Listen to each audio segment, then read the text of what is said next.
Books, where knowledge comes alive.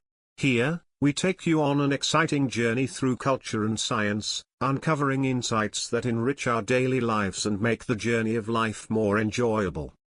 In every video, you will find an idea to inspire you, knowledge to empower you, and a story that helps you see life from a new perspective.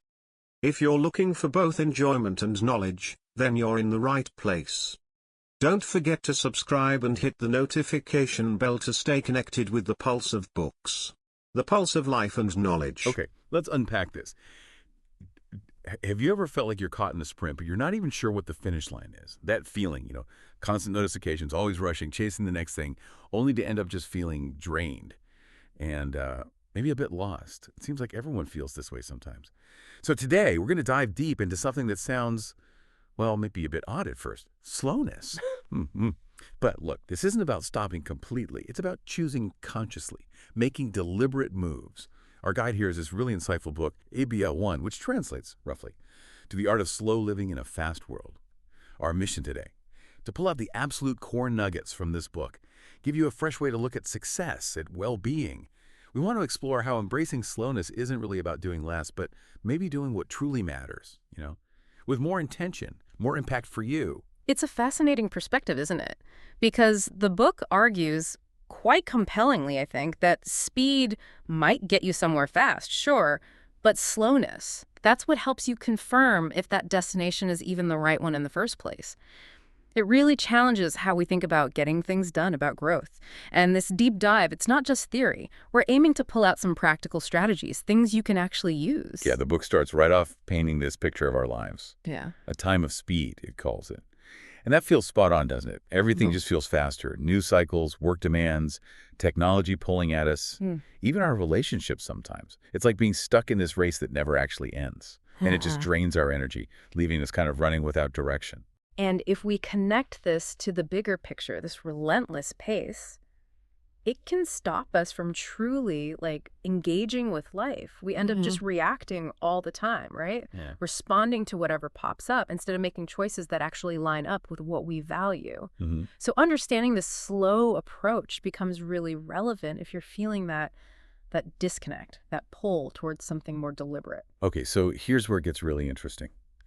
The book immediately dives into decisions. How our fast pace leads to hasty, often regrettable ones. I mean, think about it. Impulse purchases you don't really need. Oh, yeah. We've all been there. Or maybe jumping at a job offer because of that fear of missing out, FOMO, right? Only to wonder later, was that actually right for me?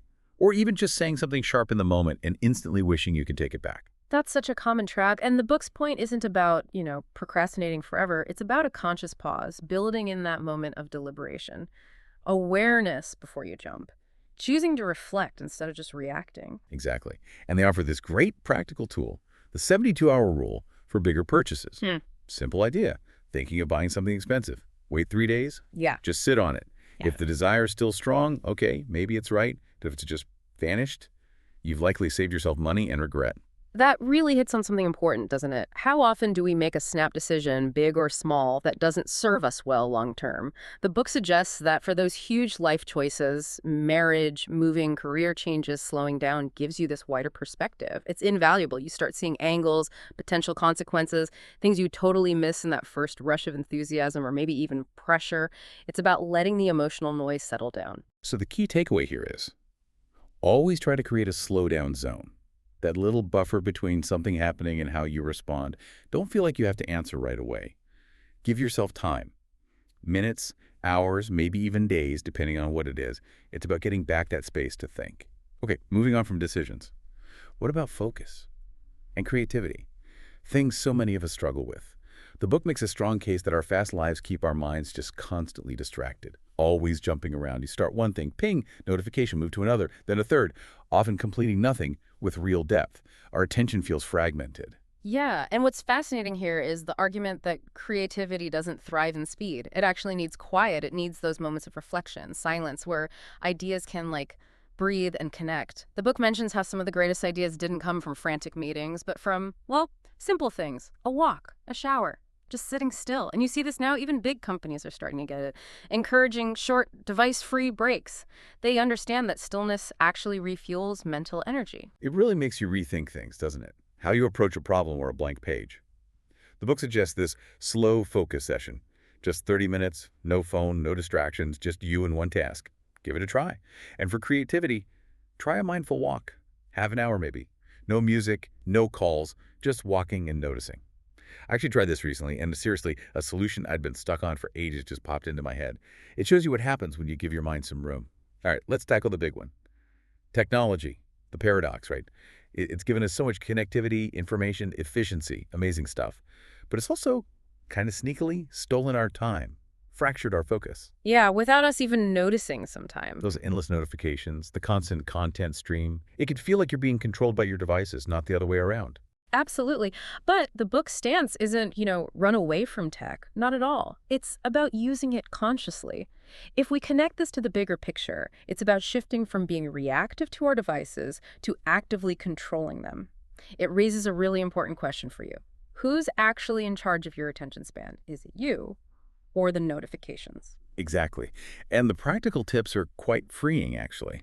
Like deciding specific time to check your phone instead of letting the phone decide for you, or making that first hour after waking up and the last hour before bed totally screen-free zones. The difference it makes to your headspace, your sleep, it can be huge. Oh, and the phone box idea.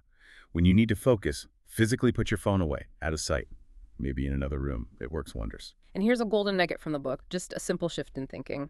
Remember that every notification is basically someone else making an urgent request on your time. You don't always have to respond instantly. You get to choose. A little delay isn't disrespect, it's actually self-respect, protecting your focus. Okay, let's shift gears again. Relationships. Maybe the most important area of life. And they often suffer from this speed, too. Quick texts, rushed calls, meetings squeezed in between other things. It feels efficient, maybe, but is it connecting? That's the question. Right. The result can be this feeling of superficiality, a bit of coldness, disconnection, even with people you really care about. And what's fascinating here is the book's emphasis on presence, real presence. Slowness in relationships means giving loved ones your real time, your full attention, not just scraps of it. Imagine the difference. One completely uninterrupted hour talking with someone you love versus 10 scattered messages while you're doing 5 other things. The quality is just incomparable. It really forces you to think about how you're showing up for people. The book encourages trying it. Give 1 full hour to someone important. No phone, no interruptions. Just be there. And listen more than you speak. That slow, conscious listening. It builds incredibly deep bonds. There's also the idea of sacred tech-free time for families. Just being together, present, no screens. Yeah, and the slow wheel concept. I love this one. Sitting down together, phones away, eating slowly, actually talking. You discover things you'd totally miss otherwise. All right, let's talk stress. A universal challenge, right? A huge source of stress today is just that feeling. There's never enough time. Always running to catch up. Always feeling behind. It's exhausting, that constant pressure. Totally. You feel like you're perpetually falling short. This raises an important question, though. What if the key isn't finding more hours, but changing how you live the hours you have? The book suggests the solution isn't adding more to your plate, but shifting your approach, changing your internal rhythm. And it offers these simple but really powerful slow rituals. Yeah, they're genuinely effective, like 5 minutes of just deep, slow breathing. It sounds small, but it can honestly melt away hours of built-up tension. Try it. Or taking a slow walk outside, in nature if you can, just to refresh your body, clear your head. And mindful eating. Instead of scarfing down lunch at your desk, actually sit down. Take it slow. Taste each bite. No screen. The main advice is to consciously weave these small rituals into your day. Maybe it's that first cup of coffee in the morning, but you actually savor it. Or 10 minutes reading a real book before sleep, letting your mind gently unwind. Okay, let's tackle something many people probably think. Slowness equals unproductivity, right? That it's the enemy of getting things done. But the book turns that completely on its head. It argues the opposite might be true. It's a really interesting counter-argument. The idea is when you rush, you make more mistakes. Simple as that. Which means you have to go back, fix things, redo work, and that actually slows you down overall. So this concept of smart slowness emerges. It means maybe you achieve less in terms of sheer number of tasks ticked off, But the quality of what you do achieve is significantly higher. Focusing deliberately on one thing, doing it well, is ultimately more productive than juggling 10 things poorly. That difference between just being busy and actually being effective, that's crucial. And the book offers a nice twist on the Pomodoro technique. Right. The work sprints. It suggests 25 minutes of focused work, yes, but then followed by a 5-minute genuinely slow break. The key is the break itself is intentional, unhurried, real mental refreshment. Right. And repeating that cycle, the book says, can help you get more done and better quality work than one long, chaotic, constantly interrupted session. Now, let's touch on something a bit deeper, our connection with ourselves, our inner life, maybe even our spiritual side. The book suggests this constant rush often makes us lose touch with that. We just don't make time for quiet reflection or gratitude or just being present internally. We get disconnected from what nourishes us inside. And if we connect this to the bigger picture, slowness creates the space needed for things like focused prayer or meditation or just cultivating gratitude. It's about carving out those moments, even tiny ones. A moment of silence before you eat. A quick thank you in your head at the end of the day.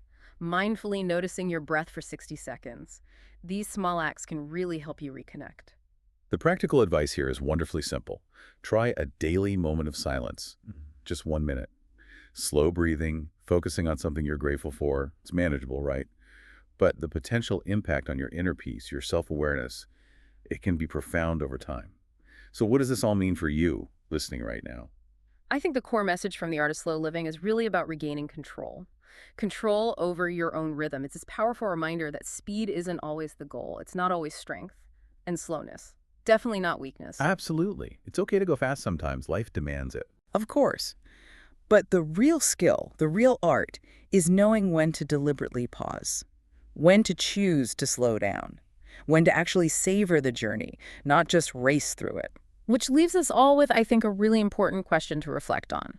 If life isn't meant to be just a race, but more like an experience to be fully lived and savored, what's just one small, intentional, slow choice you could make today? Something that would genuinely enrich your experience, not just push you faster towards the next task. We really hope this deep dive into the art of slow living in a fast world has given you some powerful ideas, maybe some practical tools too, to bring a little more intentional slowness into your life. Until next time, keep diving deep.